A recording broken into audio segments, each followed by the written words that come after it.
Hi, I'm Ari. And I'm Ange. And today we have such a special guest on today. He's a doctor of natural medicine, a clinical nutritionist, and one of the leading voices in holistic health. You probably know him from his best-selling books, one of them being The Biblio Diet. Dr. Josh Axe. Thanks for having me. Hey, Thank excited you to be so here. much It's an for honor. coming on. We are so excited to have you. I have been so blessed to get introduced to you by a friend. I just wanted to share, you guys know that I went through a little bit of a health scare. I was dealing with so many gut and health issues with my PCOS. I talk about that a lot. And so, yeah, I was basically bedridden for 2 weeks. I was so scared.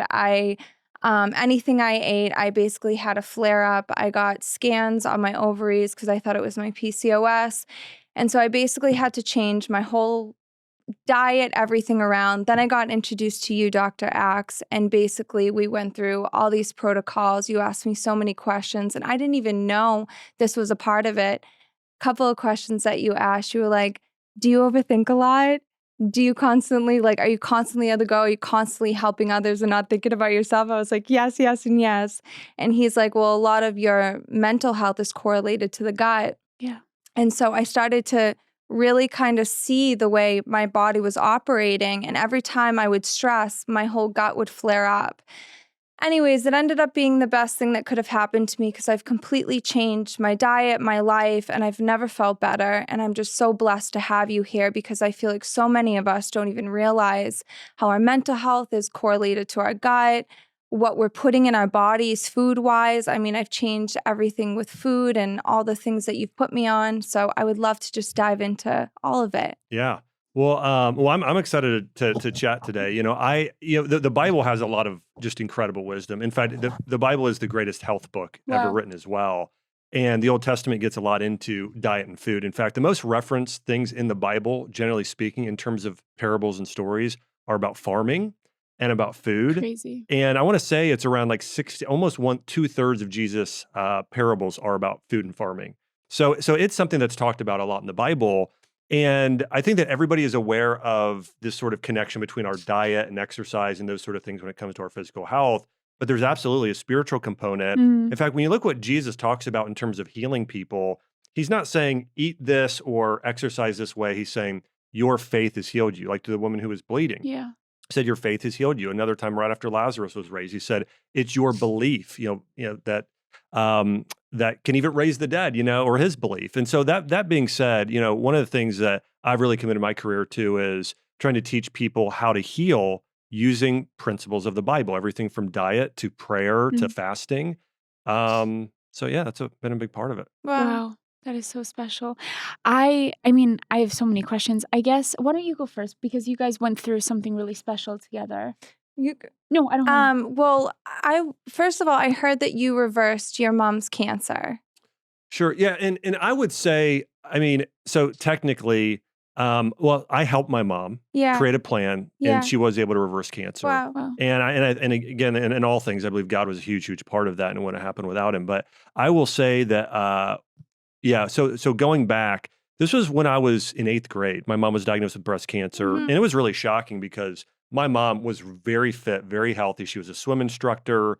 She taught, PE at the school I went to, and looked healthy. But at 41, got diagnosed with breast cancer. And we lived in the conventional medical system at the time. Anytime we were sick, we just took drugs. We didn't know there was another way. Totally. And so she went through the conventional treatments of chemotherapy. She had a mastectomy. And I still remember to this day, my mom losing her hair. In fact, I have this sort of mental image of my mom had a comb after her second chemo treatment, bringing it through her hair and just all of her hair coming out.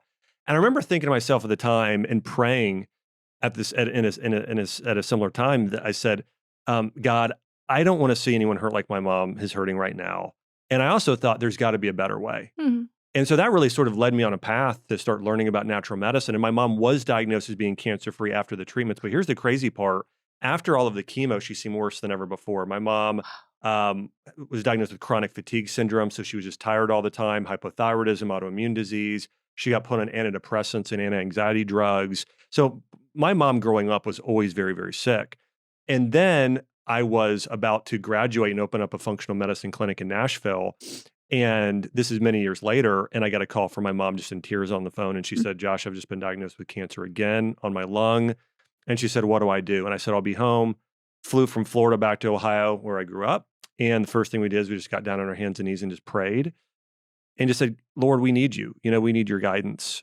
And we just both felt very led to take care of her all naturally. And even though the physicians, her oncologist said, you need to go in and do surgery in 3 days and start radiation treatments right away. And we said, we're going to wait a few months and then we'll do that if what we're doing doesn't work, but we're going to take a different path. And so we did. And so my mom started juicing vegetables every single day. We started doing a lot of liver and salmon, a lot of herbs like turmeric, reishi mushroom, all kinds of things. And so we had a really specific diet and supplemental plan for her that she followed. And then with that as well, we had her meditating on God's word day and night. I mean, we had about 20 Bible verses that she just said morning, day, and night. And we also went back, and this is the thing that it's so crazy because my mom will tell you today that she is grateful she had cancer because of how it changed her life. But we did this whole protocol. And after 4 months, we went back into the CT scans. And the oncologist called us the next day and she said, what have you been doing? We shared with her and she goes, this is highly unusual. We don't typically see this, but your tumors have shrunk in half. She said, I'll see you again in 9 months. Went back 9 months later, complete remission. So now my mom's in her 70s. This has been, that was back in 2006. I mean, it's crazy how time flies. I guess it's almost 19, years ago. But yeah, she's still cancer free. Has amazing how she said she feels better now in her 70s than she did in her 30s. And praise God for him healing her. And then there were so many just divine things happening too, where we're praying and God sort of allows me to read something or introduces me to a physician to where I, was able to put together this protocol to help her heal. And I was able to learn so much from that and how I treat patients, because so often today, when somebody has a health struggle, they think, well, I'm going to try and take this one supplement, or I'm going to go on whatever fad diet is, vegan, paleo, carnivore, keto. And I learned that everybody is a unique individual and everybody needs a very customized plan for them. So when I treat patients, whether it's hypothyroidism or PCOS or IBD or whatever it is, I really go all out in terms of what is the best possible diet? What is the supplement plan? What are the emotions that are causing issues? Like we know that worry affects the digestive system. Grief, not letting go of the past, that affects the immune system. So fear, that affects the reproductive organs and of course adrenals. We know your body produces cortisol with that emotion. So I really put together a very specific plan, even Bible verses customized for that person to meditate on in order to heal. So, and I found that people, when they follow a plan like that, and they also commit their lives to, following a lot of the biblical principles of prayer and releasing anxiety, casting our cares upon him, people heal, 90, high 90% of the time when they do that. Yeah. Wow. This is really beautiful work. Yeah. This is really special. I don't think I've heard of anybody else doing anything like this. This is like really significant and profound. And I just want to honor you in that, because to be able to bring these two things together, because I think oftentimes in faith and spirituality, it's always like one over the other. And like there's often, we don't kind of have like a well-rounded view of life and faith. Yeah. And oftentimes it's like, it's all spiritual and it's all casting out demons, or it's all mental and it's all psychiatric help, or it's just physical and you just have to drink juices. And so for you to have this really well-rounded, holistic, like truly holistic, and God's number one thing is that he's holy, which means whole. It's just like your work is a direct reflection of God in a sense. I don't know. That's what I'm picking up. Thanks so much. Yeah. Yeah. Thanks so much. It's so encouraging. I love what I get to do because it's so fun. I used to have a brick and mortar practice where I saw patients in person. I'm actually opening another one in January in Nashville, but now I have a virtual practice. And so I see a lot of people, or I have practitioners that patients will come see, and then I'll kind of do some of the harder cases or help out with certain things. But it's I still today will run into people at, of course, Whole Foods Market or whatever health food store, and patients coming up and saying, hey, I thank you for helping me reverse whatever condition it was. So to me, it's very fulfilling to be able to do this type of work. But more than anything, I think that anytime anyone's operating in the gift that God has given them, Mm. there's a sense of joy and purpose, you're fulfilling. I mean, that's why it's so amazing what you are both doing here with your podcast. So I heard you guys do a podcast. It was probably maybe even your first podcast. You guys popped up on my Instagram feed, and I listened to it. And then I text Esther Federkevich, No way. and I was like, Esther, you've got to go reach out and message these ladies because this is so powerful. I said they're gonna just impact so many people. So anyway, just so you know, Thank you that's how so Esther ended up much. reaching out. But yeah, I mean, Wow. I think that there's and that's another thing that's just interesting too. I think for most people, it's like, okay, physical health is physical things, right? And it's diet, it's exercise, those things are impacting it. I truly believe when people are sick with any physical illness, the majority of the time, there are the emotional, spiritual, mental things going on with them have a even bigger impact than their diet. Wow. Mm. An example of this is, I've taken care of a lot of patients with digestive issues like irritable bowel syndrome. And when I would have them first start coming into my clinic, if they would go and eat, just go off the rails diet-wise, like do a bunch of pizza and gluten or a bunch of, conventional dairy, they would have just major, major digestive distress.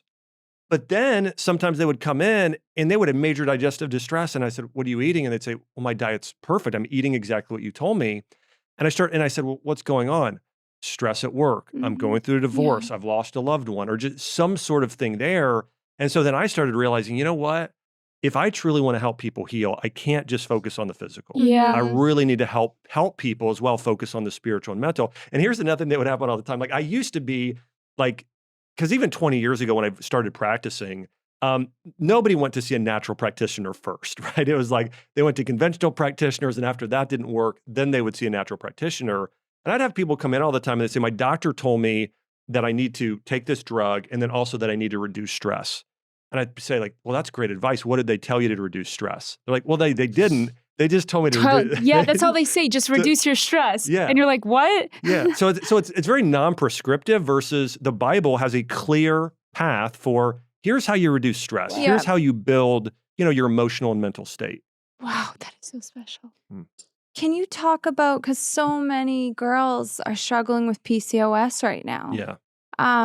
How to reverse it? What's a protocol that they can get on? Can they do? Yeah. There's really two primary things that are causing PCOS. And if you fix these two things, your PCOS will clear up. It is having imbalanced insulin. That's number one. So it's really an insulin resistance. And so in fact, some scientists will call it type 4 diabetes because it's so connected to blood sugar. The secondary thing is, if we look at sort of the ancient forms of medicine, they would call it basically stagnation where blood isn't moving. It's really more connected to the liver. So we're talking about the pancreas and the liver and what's going on with those two organs. And so the first thing I do is we look at balancing blood sugar from a dietary standpoint.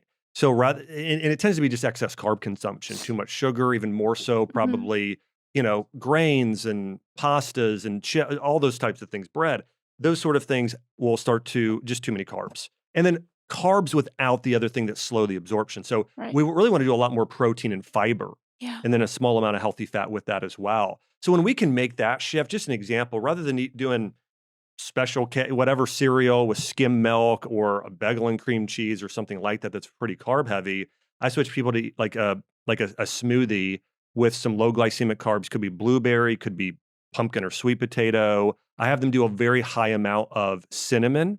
Cinnamon is the number one herb for balancing blood sugar. What? So yeah, about a teaspoon a day of pumpkin pie spice or cinnamon. And then maybe some healthy fat and a lot of protein. I have them do a mixture of like a collagen or bone broth-based protein with a plant protein. So that would just be an example, but that alone, just making that shift to a different type of breakfast and other meals, again, more meat, more vegetables, more, low glycemic carbs, that's big. And then the other thing is we really want to help detoxify excess estrogen. So I have the women do a lot of steamed vegetables, like steamed cruciferous vegetables, because that helps get rid of the excess estrogen and some other things that will cause and contribute to PCOS. And then I have them do herbal blends or supplements. The top one is called berberine. It's an herb that's used in Ayurvedic medicine that helps balance blood sugar. I'll have people do chromium. It's a micronutrient that's really good for blood sugar. And And then outside of that, emotionally, Right. PCOS is caused by two things: excess worry, Mm-hmm. and then feeling like you're stuck in life. You're frustrated or impatient with the situation at hand or something like that. So those are Yeah. the emotions that really contribute.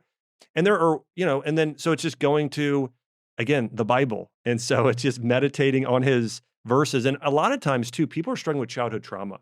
Yeah. And a lot of people stuff it under the rug and don't ever address it. And so it kind of festers. And so we have these memories that sometimes we're not even conscious of, that, like, what Paul talks about in the Bible. Sometimes I do what I don't even want to do. Yeah. Sometimes we do what we don't want to do because twofold. One, this childhood trauma that causes us to react in certain ways, these patterns. And the other thing is, I think not even being aware of what the Bible says, or not living in that state enough with the Holy Spirit. But I just going in and focusing on reducing anxiety, and also going back to those things, because this happens with Christians. I want to bring this up. I know several, and I'm thinking of women in particular, who they have this, what some people would maybe call toxic positivity, where it's like, well, I'm just going to say Jesus enough, but I'm never going to go and deal with any of this pain, any of this trauma, any of these things that have happened. And Jesus will heal you, but you have to bring to him Yes. that thing and not leave it in the corner. So, Right. Oh, I love that you just said that. That is so, so important. Yeah. You can't spiritually or emotionally bypass things. Yeah. They don't just heal. I literally was just listening to my pastor. He said something like, you have to understand that whatever has hurt your family won't just stop on its own. Mm-hmm. You either stop it intentionally and on purpose, because it doesn't just heal by, like, nothing just like heals by itself. Yeah. Like, you right. have to actually actively bring it to Jesus. That's right.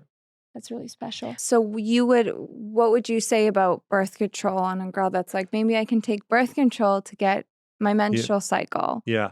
Well, birth control has so many side effects that aren't even on the label that people aren't aware of. Like, I'll give you an example. And let me just quote one study. And this is going to maybe shock some people, but this is one of the longest, biggest studies ever done on birth control. If somebody takes birth control long term, around up to, let's say, 10 years, their chance of getting hypothyroidism goes up by 287%. So, I mean, think about how many And this is the pill that we're talking about? Okay. Yeah, this is the oral pill. Okay. So think about how many girls got put on at 16 years old, got put on birth control. And then all of a sudden, sometime in their 20s, they get diagnosed with hypothyroidism or Hashimoto's. Oh my gosh. I mean, it's probably the number one thing I see in my practice. I mean, and here's what people don't know. Birth control, and everybody could look this up, whether it's on Google or ChatGPT or wherever, when you look it up, look at what are the biggest vitamin and mineral deficiencies that birth control causes. B1, B2, B3, B6, B9, B12, selenium, zinc, and good bacteria. So your body becomes so depleted of nutrients when you take birth control. And that's not something, that's why every medication depletes your body of some sort of vitamin and mineral. Some it's 1 or 2, like birth control, it's over 10. And those are the exact nutrients that your body needs for a process called methylation. I don't know if you've heard of MTHFR, but it's a genetic variant that some people have. A lot of people, actually 40%. And so if those women took birth control and then also have this gene, well, their body is going to be so depleted that they will end up with hypothyroidism. And there are other issues there. So my point there with birth control is, it's not a vitamin. It's definitely not a vitamin. It's a synthetic drug that really harms and depletes your body over the long term. And then there's also questions about, what about the copper IUD? Well, when you have that much copper in your body, copper and zinc have to be sort of paired up in the right doses. And so if you have that much copper, it's going to affect your zinc levels in your body negatively, which zinc is critical for gut repair, for immune system. Wow. For men, it's very important for sperm production. So, but overall, all of them are going to have some sort of side effects. Anytime, again, think about it, just synthetic drugs, these chemicals, they have I know. Now, here's the good news.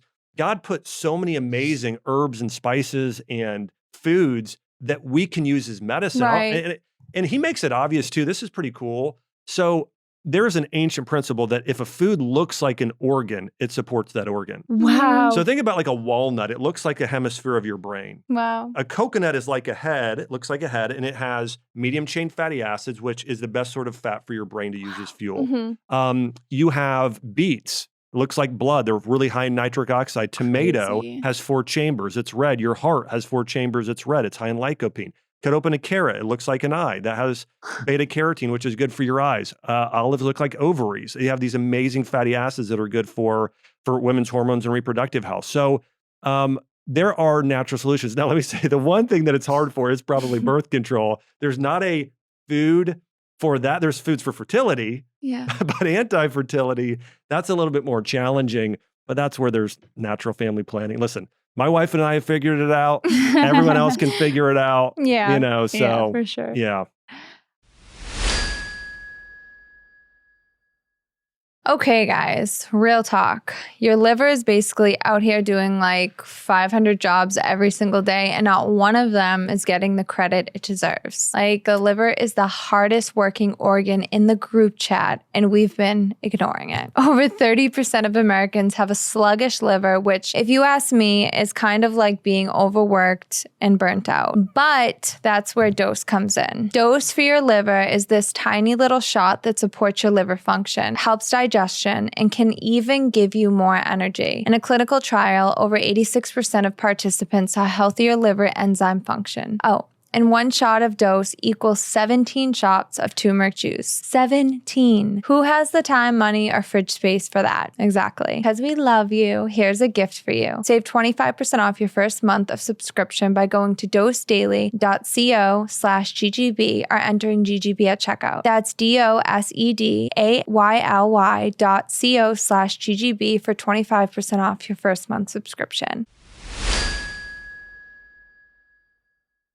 All right, my friend's cat has officially leveled up. Like, I'm not kidding. This cat went from acting like a grumpy roommate to living like it just discovered self-care. The only thing that changed, they switched to Smalls. Smalls makes fresh cat food with real protein-packed ingredients you'd actually recognize from your fridge. None of that mystery filler stuff. It's clean, it's simple, and honestly, her cat looks and acts better for it. More energy, shinier coat, and let's just say, the litter box isn't nearly as scary anymore. The cool thing is, Smalls didn't start as some giant company. Back in 2017, 2 guys were literally cooking meals for their cats in their own kitchen. Fast forward a few years, and now they've served millions of meals to cats across the country. Even Cats.com named them the best overall cat food. My friend's cat agrees with this. So if your cat is ready for its glow up, or if you want to just avoid that judgy stare when you serve dinner, Smalls is it. For a limited time only, because you're a Girls Gone Bible listener, you can get 60% off your first Smalls order plus free shipping when you head to smalls.com/GGB. That's 60% off when you head to smalls.com/GGB plus free shipping. Again, that's smalls.com/GGB. You know what doesn't belong in your summer? Getting stuck with a wireless bill that is higher than summer temperatures. Yeah. While you're planning beach trips, barbecues, and 3-day weekends, your wireless bill should be the last thing holding you back. That's why I love Mint Mobile. With Mint, you get the same coverage and speed you're used to for way less. And for a limited time, Mint Mobile is offering 3 months of unlimited premium wireless service for just $15 a month. So while everyone else is stressing over data overages, you'll be cruising with extra money in your pocket for iced lattes or beach trips. Here's what makes it so good. All plans come with high-speed data and unlimited talk and text in the nation's largest 5G network. You can keep your phone and your number, just pop in a Mint SIM or eSIM and you're set. And the big one, 3 months of unlimited for only $15 a month. I love Mint Mobile and you should too. So here's my gift to you. This year, keep breaking a sweat and breaking the bank. Get this new customer offer and your 3-month unlimited wireless plan for just $15 a month at mintmobile.com/GGB. That's mintmobile.com/GGB. Upfront payment of $45 required, equivalent to $15 a month. Limited time new customer offer for first 3 months only. Speeds may slow above 35 GB on unlimited plan. Taxes and fees extra. See Mint Mobile for details. Here's a drug that when I was walking in the building, first off, I just love this. I'm like, the door I walked up to at first to come in here to do the interview was like a cannabis, like a marijuana store. Yeah, that's what which I love. guys. Which I love. You guys do your podcast. I'm like, they're praying for those people daily. I'm sure of it. So all that being said, marijuana That's a like any other drug, really. I can't It's stand like any it. other drug. And so It's the it worst. long term, like we all know these people. I had a buddy from high school who got out a full ride scholarship in sports and everything going else. And he started, smoking Yeah. marijuana. And then it was this thing where it was just like threw his life away. And then he was just chronically just not motivated. Yeah. Yeah. Like people know that's the symptom. It's you're not motivated. People say it helps them sometimes. What it does is marijuana depletes your body, your adrenal glands. I mean, it just sucks and sucks and sucks to where now you're just not motivated at all. And so, but every drug you take uses up vitamins, minerals, and all these other things and leaves you bankrupt nutritionally in some area. That is so, I know marijuana will literally suck the life out of somebody's eyes. Like you see people who smoke weed and their eyes are just lifeless and dead a lot of the time. They're just numb. Like they're just completely numb. That's a perfect word for it. Yeah. I would love to hear just a little bit about your book, The Biblio Diet, and just if we could just dive into, we love the Bible so much here. If we could just dive into what the Bible says about food, about diet. I think for me, this is a really beautiful episode because I've had a long journey with disordered eating, and I know so many of our listeners have as well. And I think oftentimes childhood stuff and trauma and all that stuff can really sever our like mind-stomach connection. Yeah. And then like things like shame or guilt become associated with the basic life necessity of eating. And then eating for a lot of people is really complicated when it shouldn't be. Like it's just a basic life thing that we're supposed to do, and it can get really weird for people. Yeah. So if you could just, if we could dive into stuff like that. Yeah. Well, I think, as I mentioned earlier, the Bible talks about food a lot. Yeah. And one of the first things, we know the first sin is so interesting. It has to do with food in a way. I mean, it's taking a piece of fruit off of a tree. And part of my biblical understanding is that, when Adam and Eve were in the Garden of Eden, God wanted them to take that Garden of Eden in that small localized spot and turn the entire planet into a Garden of Eden. And we know this because Revelation 21 says, and in the end we will live in a heaven and new earth, and it will be here in a garden city. Wow. Okay. So, and this is also why I have a big passion for regenerative agriculture. Like one of my best friends, Jordan Rubin, and I, who I co-authored the book with, like we own about 4,000 acres of farmland where we practice regenerative agriculture and really try and follow the biblical principles of farming in what we do. Like we let the land rest every 7 years, as it talks about in the book of Leviticus. We grow certain types of trees and plants together. They're called perennials, because if you would go back to the Garden of Eden, they weren't working the ground, tilling the soil. And so they weren't growing like wheat or soy or corn and those things. They were doing fruit and berry bushes and nut trees like walnuts probably. So it was that sort of thing it just naturally grows without us having to farm. You just have to trim and hedge and kind of almost like an artist. And that's sort of the way that it worked. And so we know that, food, like God wants us to eat. He wants us to enjoy food, and there should be a pleasure with it, but it's all within his design. I mean, think about like a marriage, or think about sex a very similar way. It's like, it was meant to be done in this very specific way. Yeah. And if not, it's going to harm you, right? But if it's done the right way, it's the most beautiful, greatest thing ever, right? So it's a very similar thing with food and with diet. And so I think that we all should embrace that sort of mentality of like, God designed us to enjoy food, and it should be medicine for us. It should be healing. There are actually Bible verses in Ezekiel and Revelations that say that, the fruit is for the nations and the leaves of these trees are for the healing of the nations. And so that's pretty interesting, even thinking about herbal medicine or those sort of things. So, but what in this book that Jordan and I wrote, the Biblio Diet, or just the Bible in general, I think the first principle that I encourage people to sort of embrace with a biblical diet is in the New Testament, where it's 1 Corinthians 10:31, whether you eat, drink, or whatever you do, do all for the glory of God. And so I think going in with that heart first, that's the first thing. And then Romans, we know, says, offer your bodies as living sacrifices to God. This is a spiritual act of worship. Isn't that interesting too? Eating, what you're doing physically with your body as a temple, it's a spiritual act. Wow. So that's amazing as well. And so, the Bible really walks us through how to be healthy, what to eat, what not to eat. I mean, one thing we cover in here that is maybe a little controversial within the Christian community would be like, Jordan and I don't recommend pork or shellfish. And the reason we don't recommend it is that we don't believe we're under the law. We believe we can eat pork and shellfish. We don't believe it's a sin in that way that it was in the Old Testament. But God wasn't like, I'm just going to randomly pick, these foods and tell you not to eat them. No, they're carriers of toxins. Like today, we know the number one food that carries parasites is pork. By far. It's not even close. I found that out in the Bahamas. When I saw how nasty they were, I was like, oh, I'm never eating the bacon again. If you're on a farm and you look at the way pigs live and they eat their own feces, I know that's gross, but they are scavengers. And here's the reason why they're sick. They don't detox well. They store toxins. They store them up. And it's similar to humans too. Like we store more than other mammals. And so they store, and a very similar thing with shrimp and lobster and shellfish of all kinds. They're bottom feeders and they store toxins. Wow. Oh, so don't eat shrimp. No, it's really not good either. I mean, what about lobster? Can I get a lobster roll? Here's what I would say. Oh my gosh. Lobster, biblically, they're both in the category of shellfish. Wow. Our lobster's probably a little less toxic than shrimp. Yeah, I mean, probably. I mean, I wrote a paper on this once on shrimp are the dirtiest of the cockroaches of the sea. Do you know shrimp is my favorite food? One of them. Shrimp gives me the creeps.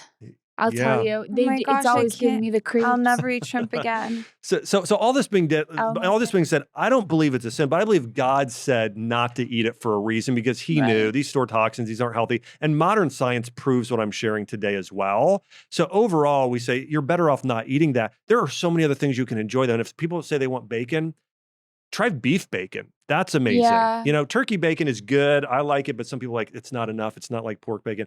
Beef bacon's really good. So there are plenty of alternatives out there. One thing I've thought about sometimes is if, it's always one of the things that I know we all have to do constantly is take something that's written in the Bible and apply it to today. Like I sometimes think about if Moses were here right now redoing the food laws, what would make the cut and what wouldn't? Like food dyes, artificial sweeteners. Oh my gosh. Can you imagine? High fructose corn syrup. Yeah. Wow. What do you think about processed sugar? Processed sugar, listen, if people want to eat what's truly healthy, it's food in the whole form. I mean, for the most part, it's not processed at all, or it's minor processing. Anything that's ultra processed isn't healthy. I mean, the thing is like eating a blueberry in that amount of sugar, and blueberries or apples or dates for that matter, even honey is very different than that of even cane sugar. I mean, it's much, much healthier to do the whole food. And you know what, when I was in college and started eating healthy, I started eating more of the general, maybe you guys have eaten this way at some point. I guess I would call it the bodybuilder diet. It was like chicken breast, broccoli, brown rice. You know what I'm talking about? Totally. And I was able to get healthy and fit that way, but like it was like miserable. It's like cardboard and and sticks every meal. Like it just was plain, didn't taste great. But then I just started to learn over time, I can add a little olive oil. I can add some pomegranate. I can add some herbs. I can do, like, I can make my favorite recipes. I still eat chicken Parmesan. I still eat chocolate cake. I just use, an ancient grain gluten-free flour, and I use buffalo mozzarella, and I use organic pasta sauce. And so we can still eat the food we love. It's more work, but listen, doing anything right in this life and honoring God at the highest level, it's always way harder. You always have to go out of your way. Yeah, totally. But that's just, part of being healthy. But in the book too, we get into somewhat fasting. Yeah. I get questions about this all the time.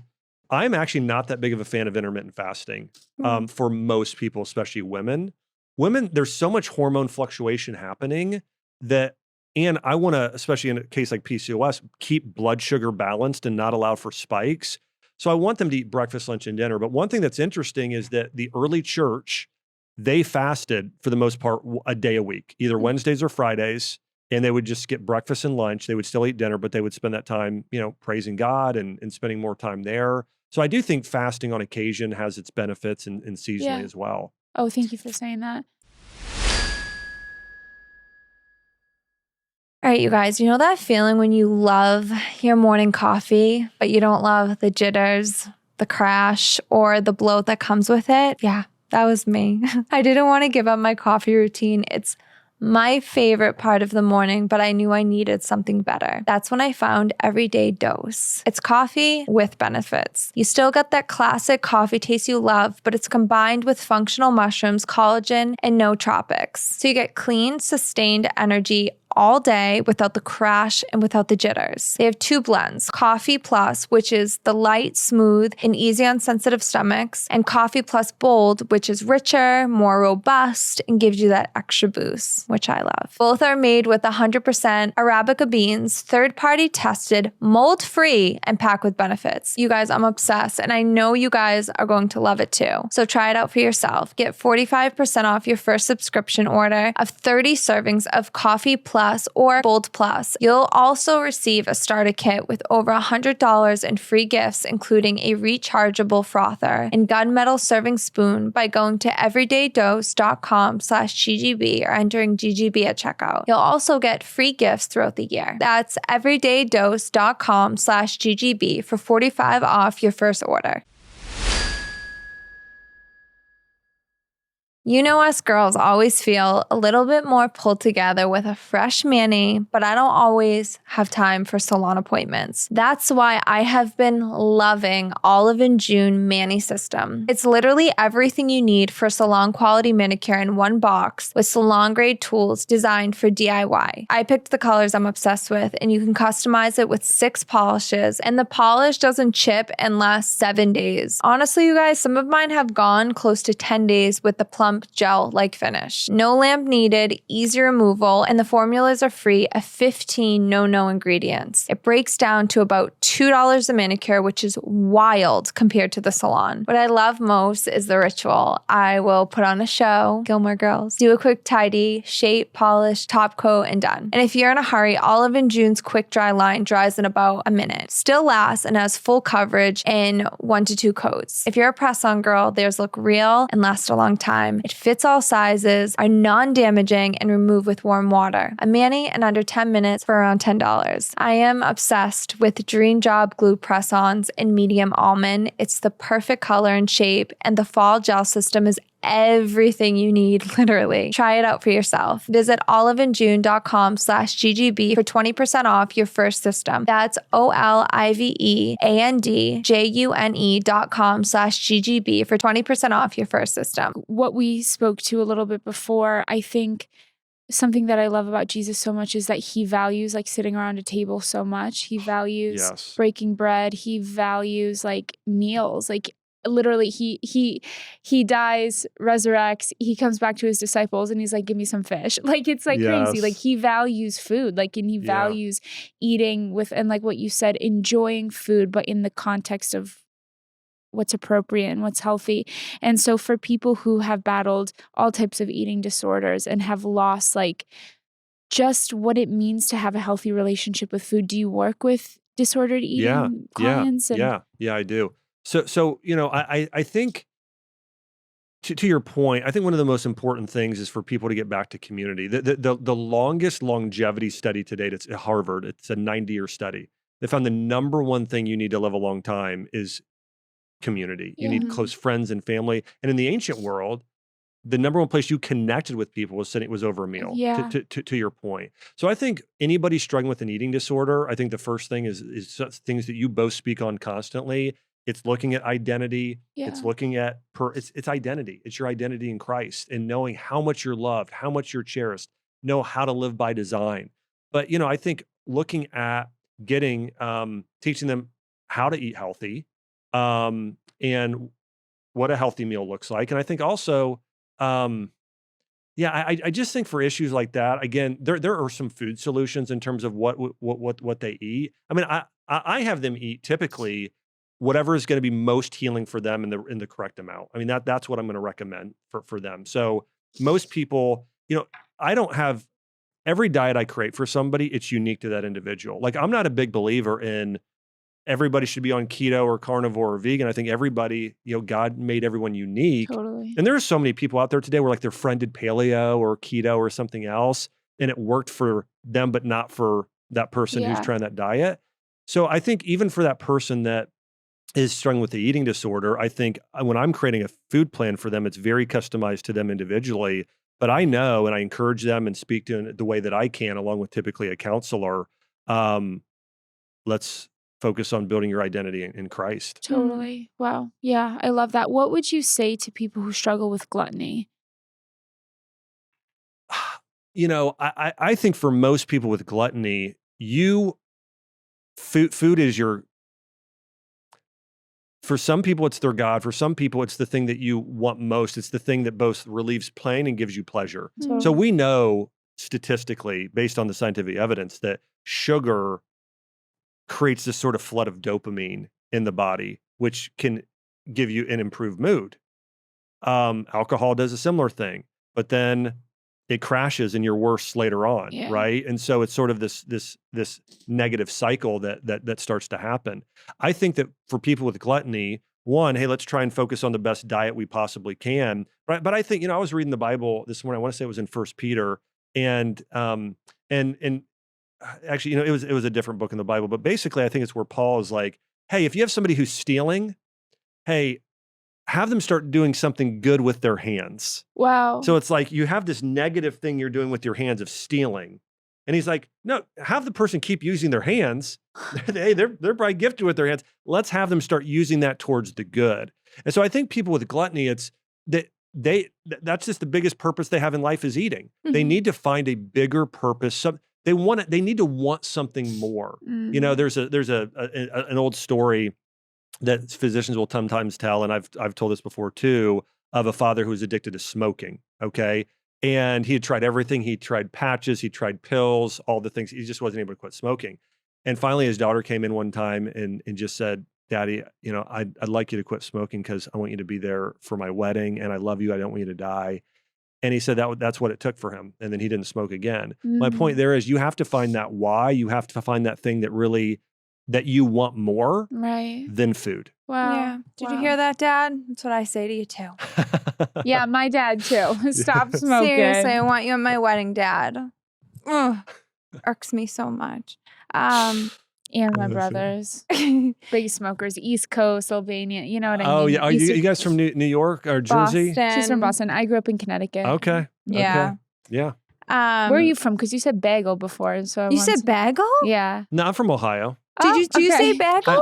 I'm not from the Cleveland. They say it that way in Cleveland. I'm from Dayton area. Yeah, we're going there at the end of next month for a tour. Oh, amazing. Yeah. I say bagel too. I love my Midwesterners. My wife always gives me a hard time about it, but it's That's that's so funny. Yeah. Awesome. Can we just talk about meat? Because do our bodies need meat? So let's just.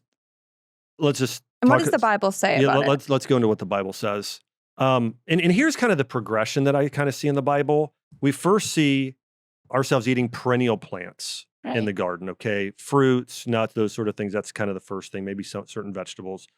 The next thing we see is we have to till the land and the soil, okay? So we see probably at that point, we're going to see some grains. The next thing though, in Genesis 9:3, God says to Noah and his sons, now go and eat the things that creep and crawl on the ground to eat meat. He tells them that in Genesis 9:3. Yeah. And then later on, of course, we see kind of a whole nother level where Jesus and the apostles are saying, no, like eat with intention, eat to glorify God. And of course, also with that, then we have Moses there right before that. So, but overall, I mean, the Bible, God approves it. I mean, think about what for my knowledge, all Jews ate meat. I mean, because they were giving these sacrifices. Totally. And also think about it like this, when two angels and the angel of the Lord visited Abraham, he served them and they ate meat and cheese curds and bread. So, I mean, we see angels eating meat in the Bible. Actually, I don't know. Let me just correct myself. I don't know if it says for sure they ate it, but they definitely got served it. Yeah. But overall, I mean, we see meat. And Solomon, who's known as being the wisest person to ever live, maybe outside of Jesus, there's something called Solomon's provisions. We can all read about this in I think it's in Kings. And Solomon's provisions are red meat, more red meat for the most part. I mean, that's what he's eating daily, strategically. And so, and there are a lot of foods today that I guess the world would say these foods aren't healthy. Like here's some red meat. I mean, a lot of people say don't eat red meat. Yeah. Bread, milk, like raw dairy, salt. I mean, so there are, but these are the foods probably the most talked about, along with a few others like olive oil in the Bible. And so, but it's all about living by design. And if we're good stewards, if we are stewarding over animals well, and they are eating grass, they're in the sun, ideally they're slaughtered biblically, all those things happening, these foods are incredibly healing. I mean, I can't tell you how many women I've had come into my practice who were vegans or vegetarians, and they've developed major health issues because of it, especially B12 deficiencies, amino acid deficiencies, fatty acid deficiencies, struggling with things like infertility because of that. So overall, from what I see, I think we're meant to eat meat for the most part. Now, have I seen people rarely be vegan and be healthy? Yeah, but it's honestly, it's definitely rare. It's not the majority of people I see. So it's not healthy to not have meat. I don't think so. Now that's not to say though that there aren't periods of time like fasting, like doing a Daniel fast, or here's one condition where I have people eat less meat, and it's cancer. Now I still have them do wild salmon and liver. Those are the two things I have them do when they have it. But outside of that, I have them do actually lower protein and meat intake and much higher vegetable in those cases with cancer. But for the most part, I do think most people are meant to eat meat. And when we read about these foods in the Bible, milk and bread are the greatest examples of this. Yeah.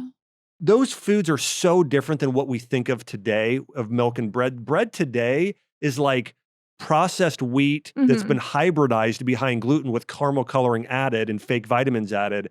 That's terrible for your body. The white flour products, of course, that's terrible for your body. The ancient grain bread that we read about was sourdough or sprouted. Right. And it was ancient grains like an einkorn wheat. This is much more nutrient dense. And then when you sprout or ferment it, most people don't realize all grains have something called phytic acid. And that's known as a mineral binder. So minerals are all kind of bound up together in phytic acid. So when you eat bread that's not sprouted or not sourdough, you're absorbing almost nothing in it. Wow. Literally almost nothing. Versus if you sprout it, which is you lay the grains out, you get them wet and then lay them in the sun. They sprout, kills off phytic acid. Now you're able to absorb all those nutrients. Wow. And that somebody that has celiac disease or inflammatory bowel disease, if they eat a healthy type of grain from sourdough bread, they will have zero reactions. Wow. Versus if they eat regular bread, they will have major inflammatory reactions. So bread is different. And then dairy is very different. I mean, dairy today, when you pasteurize it, you kill off all of the enzymes, you kill off all the good bacteria, and those enzymes are what help you break down, lactose and the casein and all those proteins. And so raw dairy that's fermented, and ideally, this is a whole nother thing. It's called A2 casein. It's the genetics of the cow. If you're doing the ancient sort of milk and dairy that Jesus and all the people consumed during biblical times, it typically is a very healing food for most people. Right. So only raw milk. Unpasteurized. Yes. Yeah, that's preferable. Now, it's not to say that if you do one that's that if you go to a convention, if you go to a health food store, you probably can buy some that are pasteurized and fermented, and they're not as good as raw, but they still can be beneficial. Totally. So you probably can sometimes get it at some places. So what should we stay away from? What foods? Obviously McDonald's, guys. Yeah. Stay away. But man. what should we stay away from? And by the way, one thing I do want to say is that God made our bodies so incredible that we don't have to be perfect. Yeah. Even to thrive. Or afraid. Yeah, or afraid. Yeah. So if you have a vacation meal, once a week on Sunday afternoons or Saturday nights, you'll be okay. Yeah. You'll be okay. So I'm not saying you have to be perfect, but generally speaking, these are the things you want to stay away from. Number one, the category of carbohydrates, processed carbohydrates. I mean, it's all the stuff that's refined, all the fast food, but the potato chips, all those sort of things, that isn't good. The other thing I would say, and then of course, sugar, that would be the other thing, added sugar. Sugar's fine. Added sugar is not fine. The naturally occurring sugar is fine. Refined oils. Yeah. A lot of these seed oils or even conventional animal products that are high in fat, those are not healthy because we've all heard the principle, you are what you eat, but really you are what you eat what they ate, right? So if an Yeah. animal eats grass, it's higher omega-3 fatty acids, and that's really what you want. And so making sure the fat you're eating is clean. I would say that in terms of macronutrients, we most overconsume carbohydrates and we most underconsume protein, and then followed by the right type of fatty acids. And women, for hormones specifically, need a lot more healthy fats, especially omega-3s being the most important. So, eating wild-caught salmon is probably the single best thing It is in reality for most people. Yeah, getting those levels of omegas are so healing for so many people, women as well. Good And to then know. after that, after getting those omega-3s, and then walnuts are good, flax and chia can be great as well. So getting more of those, and it's not just salmon, by the way, it's sardines, halibut, mackerel. There's a lot of fatty fish, sea bass that have some good omegas in them. And then after that, extra virgin olive oil. Yeah. It is still today the single best oil to consume. Yeah. Mhm. In terms of cooking, you can cook with it. You can put it on salads, whatever, but that's number one. And then I like coconut oil. It's really good for the brain. It's good for actually even killing some bad bacteria in the body. That's Wow. another good one. And I mentioned this earlier. Olives look like ovaries. Avocado is known, it's said to look like a uterus. And your avocado is very high in magnesium, potassium, and really unique monounsaturated fats that are good for hormonal health too. So a lot of women, if they have hormonal problems, high protein, moderate fat, not low carb, but just don't go overboard on carbs and choose your carbs selectively. Like the best carbs for women tend to be, like one talked about in the Bible is pomegranate. Wow. It is probably the number one longevity food that somebody could eat today. Goes and runs and gets pomegranates. No. Yeah, it's You have amazing. new Jetting- hyperfixation pomegranates. Yeah. So pomegranates have this compound called allegic acid, which when you eat it turns into something called urolithin A. And it is known to help heal our mitochondria. This is something in our cells that produce cellular energy, fuel our entire organs. It's kind of like the batteries in your body. Pomegranates help with those. So pomegranates are amazing. Berries of all kinds are amazing. So if somebody's wanting to really get healthy, berries, pomegranates, followed by probably things like apples. Figs are amazing too. Yeah, I love figs. Yeah, so that's another biblical food that's referenced constantly in the Bible as well. And then last would be protein. Again, I just think people more meat Yeah. for a lot of people. No would farm benefit raised them. salmon, right? No, I mean, you're better off not doing farm. Again, there's more toxins. They have less omega-3s. Now, some people do what they call sustainable farming, which is not as bad. Yeah. But anytime you can, you wanna try and do the wild caught. Okay, can we talk about protein intake and how much protein you're supposed to have? Mhm. Have you ever heard of people saying that like your body weight is how many grams of Of protein? course. So my boyfriend and his best friend are like, basically we're on this journey. Nothing heals a girl's relationship with food other than Jesus, obviously, than guys. Because guys just like are like, they eat intuitively. They don't think Yes. about it. And it's so healing to be around them because it's like, you guys just like eat and you don't really think about it. And they eat really healthy. But so we're on a Yeah. journey where they're kind of like holding me accountable. And so I have like check-ins every day. Did I hit my protein goal? All the things. So they have suggested, I hope they're doing it right because this is on camera, but they've Yeah. suggested to eat my body weight in protein in grams. What do I you think for many people, that's correct. Yeah. I don't think it's everybody, but I think that's correct. Again, Good. just going back to this again, I'm very much listen to your body. Let's find what's right for you. But I would say that that's probably correct. So like, you're trying to get 30 grams of protein 3 times daily ish. You like in that range. So I would say it's 0.8 to 1 for someone like you, probably that would be about ideal. So I agree with that. Now with that as well, you're gonna get even greater benefits if you're exercising with it. But I think just for Yeah. everybody, that's about right. Since upping my protein, which I like I pretty much essentially eat just protein, but like even upping it and trying to hit that goal every single day, I have been so much stronger in my workouts. Oh, yeah. Like a significant difference. Yeah. And I thought that like eating carbs was more important if I wanted to be strong or energized in my workouts. And the protein, I can't even believe how fast Legree Pilates flies by these days. Yeah. Because I Yeah. feel a lot stronger. Oh yeah. Yeah. So for a lot of people, and what happens is, this is why breakfast is really important to get your protein there as well, because I think that's where most Yeah. people skip it the most. So I mentioned that smoothie I have people do earlier. And in the book, by the way, we've got, I think, about 40 recipes in there where Oh, we're getting that's into some of this. awesome. That's great. But I try and have people do about maybe 30 grams, 40 grams of maybe carbs, but then about that same amount or more protein in the morning. And again, collagen, bone broth protein, 10 to 20 grams, and then sometimes about 30 grams of a plant. Or it doesn't have to be a plant protein. It could be a whey if people tolerate Do you like that animal well. protein? And I like Beef? animal protein, Okay. beef protein. So it just, people need to listen. I like egg protein. I think it just depends on what somebody's body does well with. Yeah. But yeah, high protein breakfast. And then ideally it's spread out like you're saying, 30 to 40 grams 3 times a day would be perfect. I love that. Yeah. If you were to eat a dessert, what are you going to eat? I dessert almost every day. What's a good dessert? Because I love dessert. Yeah. So so a few things. I mean, now here's a simple one, and this is not very glamorous, but yeah, dark chocolate, 70%, just doing a few. I mean, that's a great thing for people. Yeah. I think something that if you want to do something that's very healthy, you can use a lot of these flavored protein powders that have monk fruit or stevia or allulose or those sort of sweeteners in them. And like, so sometimes what I'll do is I'll take like some chocolate protein powder that I'm doing, and I'll mix it with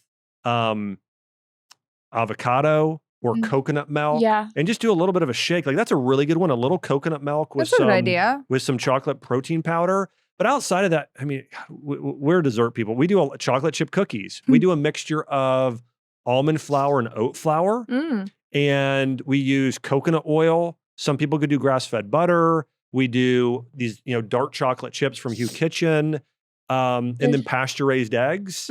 And then sweetener, sometimes if we don't want any sugar, we add in vanilla protein powder and then sometimes some honey. Yeah. And that's what we do. So we do brownies in the very similar way. We do ice cream. There's a brand we like. It's got a bear on it. I'm trying to remember what it's called now. I know what you're talking about. But it's 4 ingredients. It's super clean, and they're using honey as a sweetener. And that's amazing. Yeah. That's what I've been doing, and I love it, using honey as sweetener. That's the best. Okay. Yeah. And honey's amazing. Of course, in Proverbs, it does say, have a little bit, not too much, right? Yeah. So you could do a tablespoon. That's fine. But doing more than that's probably going to be too much for your blood sugar to handle. Oh, but yeah. Good to know. And the other thing is adding in herbs and spices, like up until 100 years ago. And maybe it's 150 years ago here, but in other areas of the world, this has always been true. If you went into a pharmacy, there was no such thing as drugs. Or if we would go back and open like King David's medicine cabinet or Esther's, or, what you would have found is herbs, spices, essential oils, and maybe glandulars. Like those were what people used as actual medicine. And today in the United States, we don't use herbs very often. Like I remember growing up, we had some friends from India that lived next door. Like they were always using a lot of herbs and spices. And if you go to Italy today, you're going to see the same thing, loads and loads of herbs and spices. These are medicine. I mean, they're powerful. So I think people need to get more in the habit of, as you and I talked about this, loading up on cinnamon and ginger and cardamom and those sort of things in your breakfast smoothie. Using lots of rosemary, lots of basil. Not only do things taste better, but they're very medicinal and healing for the body. And it clears up the whole gut, right? It does. And the other thing too, we're so used to drinking a lot of like cold ice drinks, fizzy things like all the time.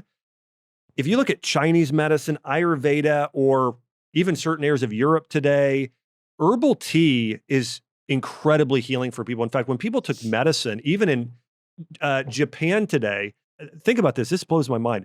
As of last month, Japan has 95,000 centurions. So they have 95,000 people that are over 100 years old in that tiny country. Yeah. Because of the tea. Well, I think that's part of it. They're the greatest consumers of green tea, I think per capita, of anywhere. So they're drinking herbal tea all day long, and that's keeping their blood sugar more balanced. It's antioxidants to slow aging. It's incredibly beneficial. Wow. I think about my family's Albanian, and like the whole diet that you described, that's the best. Like the good bread, the milk, the honey, the meats, all of Albania, and I'm sure like all of Eastern Europe, it's farm to table.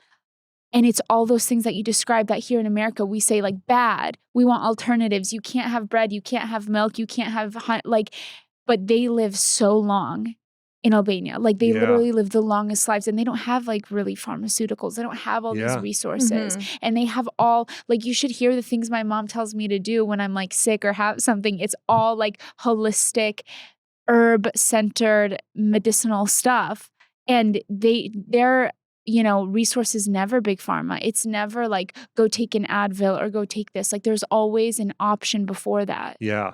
Yeah. I mean, part of it has to do, so in our Western society today, one of the things that's happened is we've sort of taken,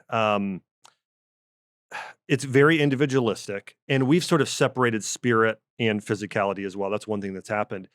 The United States ranks right now, I want to say, in quality of health, number 70 in the world. I mean, think about how bad that is. In life expectancy, it's somewhere between 50 and 70. So we're very, very far back. Wow. So if somebody thinks, oh, the United States is the best in the world in healthcare, no, we're like 70th. Yeah, We're wow. one of the worst. We have the best emergency system. So if you're in a car accident and you need your life saved, we are the best in the world probably, or we're in the top 5.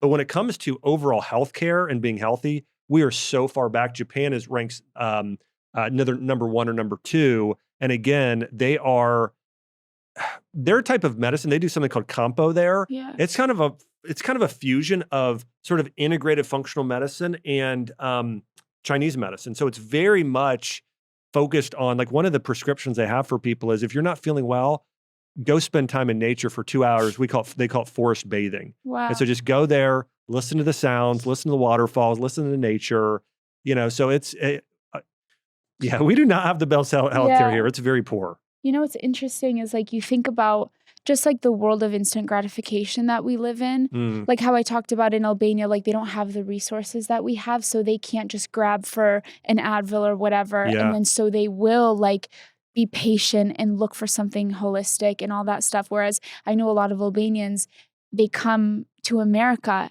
and then they see this world of the pharmaceutical, and they're like, my mom's purse is a pharmacy. Like, you need it. Yes. She's got an Advil, ibuprofen. Like, she had Benadryl. She has everything, because it's just so accessible. And like, we hate being patient.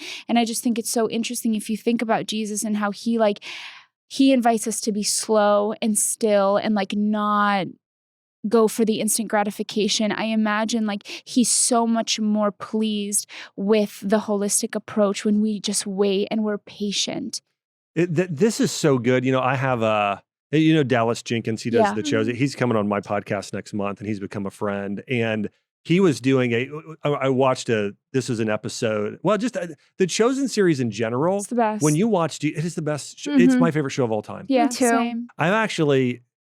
I think at least the first 3 seasons, I cried every episode. Me too. I just was like so touched the whole time. But when I think about, I feel like, he's brought in like numerous theologians and people and historians to try and be as accurate as possible to sort of the life of Jesus and the disciples and what was going on in that day. And one thing you never see is Jesus rushing. Yeah. He's never rushing anywhere. When I think about one of the single biggest reasons why people are sick today, it's because from the moment they wake up to the moment they go to bed, their schedule is packed with something. And, I think part of it has to do with Western society in terms of what we deem success is. And it's getting a lot of stuff done. It's productivity. And like, that's so anti-Bible. Jesus is like, the Bible really says you're successful based on who you become. Yeah. Are you becoming like Christ? Yeah. Not what you're accomplishing. And so I think there's so many things today we feel like, and a lot of this has to do with like childhood wounds and feeling like, oh, well, my parents or somebody applauded me for this thing. And like, we want to be recognized. We want to be significant, but we're going about it in the wrong way. Totally. Yeah. Can I ask your opinion on just like miraculous healing? Because as we talk about like the resources that people have, I think about the church here in the West versus the church in other places in the world, like India, Pakistan, anywhere in the Middle East, and you see miraculous healings take place.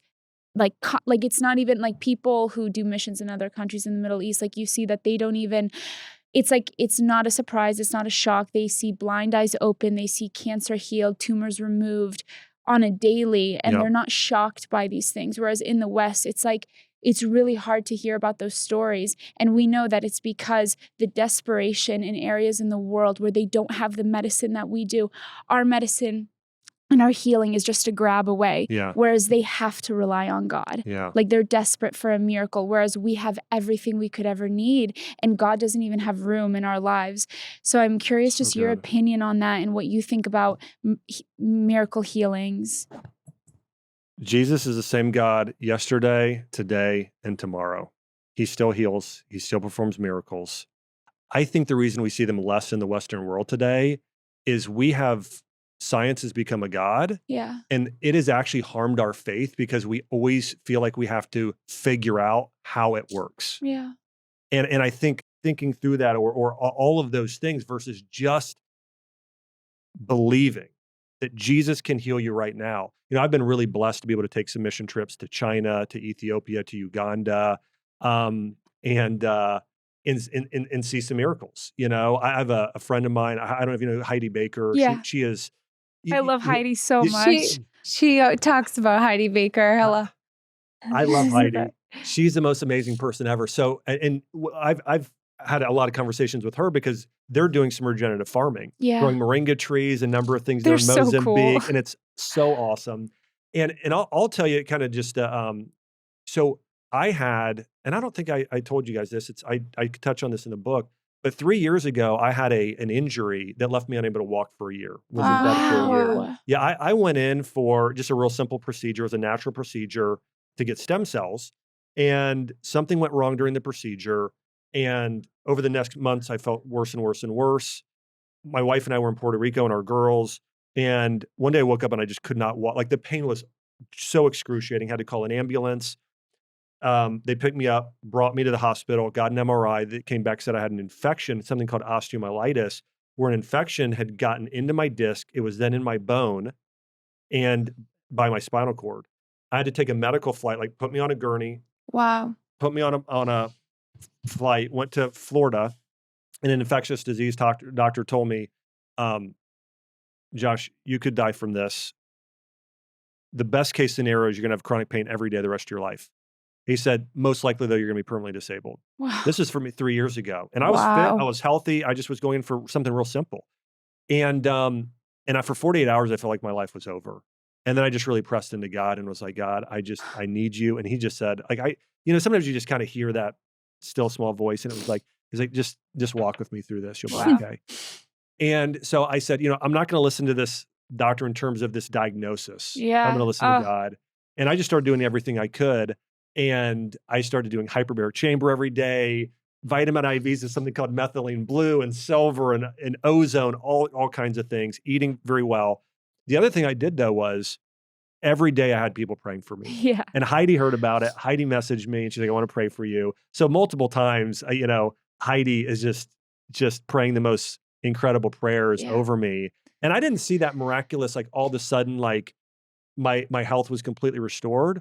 But right now I'm 100% again. I don't have chronic pain the rest of my life. I'm able to like throw my, 5-year-old daughter in the air in the pool. And if I want to do triathlon, squat, deadlift, all those things. And even though that miracle didn't happen in that moment, to me, it was just an incredible miracle. Just thinking about too, like I was praying for something and somebody called me like the next day, like I have this thing you should do. And it was like such a game changer for me fully healing, like those sort of things. Yeah. So, but in addition, I do believe in have found, like I want to say so Jordan Rubin, who I wrote the book with, he was diagnosed with testicular cancer. Wow. And his doctor told him, if you don't do chemotherapy, you will die. He told him that you will die. What stage was he at? It was like deadly, super aggressive testicular cancer. And here's what he did. And this is so amazing to me. Jordan is such just an amazing person. He got down on his hands and knees right when the doctor left the room, and he quoted Job, and he said, "Naked I came into this world, naked I will leave. Blessed be the name of the Lord." And he just committed to praying every day and just following a biblically based diet, and he's completely cured. That was 14 years ago. That is so nice. Now. And I just think that when we're sick, we even in the church today, we typically don't pray first. I mean, the book of James is so clear about this. It's like, if you're sick, go to the elders of the church, have them lay their hands on you, and have them pray for you for healing, have them anoint your head with oil, and you will be made well. Yeah. And, it's, yeah. So the Bible's pretty clear. This is Sure, awesome. it's what we got to do to It's heal. everything. It is. You're amazing. You're an amazing. You're awesome. We are Like- so blessed for you today. Yeah. Really. Thank you so much. This was so helpful. Again, holistic, big picture. You hit everything. This is Oh, phenomenal. Thanks. Yeah, where can everyone? Okay, we have the Biblio Diet. We're gonna put in the description links to get your book. Can you tell us what else you have going on? What if somebody wants to have a conversation with you? What if they want to do work with you? Yeah, so I have an online practice. I want to be clear, like, I don't see people individually, but Okay. I have a team of practitioners that I've trained, and then I do group calls once a week once somebody's under care where people can ask me questions. So that's at the Health Institute if anybody needs help with their health there. And the other thing is, I would say, the book, it's the Biblio Diet, Healing Secrets of the Bible. There we really get into, like, what does a biblical diet look like? What did Jesus eat? What did Solomon eat? Like, how do you pray for healing? Yeah. Like what, what does that look like? I mean, you guys teach people how to do this in such an amazing way too, but we really get into how to pray, how to eat, the herbs, all those sort of things to do to heal biblically. And I have a podcast, which, by the way, I would really love to have you guys on here Oh when my you're in Nashville. gosh, that would be. And it's just called the Dr. Josh Axe Show, and we cover a lot of health and also biblical principles and ideas there too. Oh, we'd be honored. But I'm such huge fans of yours. You all have created such an amazing movement Thank you. of just turning to Jesus. And I think one of the things I so respect about what you guys have done is just there's a level of honesty, vulnerability, and just pursuing Jesus, and making him first. And I think, again, if that's my biggest message in health is, Jesus can cure fear, anxiety, worry, cancer, IBD, PCOS, every single condition. And of course, you want to follow the diet. We were called to honor God with our bodies, but more than anything, our spiritual health, and Jesus himself he's the healer. Yeah. Yes. Yeah, Wow. he is. Yeah. Thank you. Thank you. Yeah. Thank you. You are so. You know, and what's really special about you too is oftentimes when people are so smart and they have so much knowledge and they know so much and they are a doctor, it's really easy to not be like that child that God, that Jesus tells us to be to enter into the kingdom. And for you to have all the knowledge and all the information that you do and to still put Jesus above, like you have not made your doctor in front of your name, your God. You have not made all that you know your God. Very special, very impressive. You're a very Thank you. special person. And thank you for all you've done for me on my health journey. Oh, you're welcome. You are just thanks so much. Thanks for having me. This is Thank so you. fun. Thank you. All right, guys, get the book. It's a home hitter. We love you. May the Lord bless you and keep you. May he make his face to shine upon you and be gracious to you. May he turn his face towards you and give you Peace. peace. Shalom, shalom.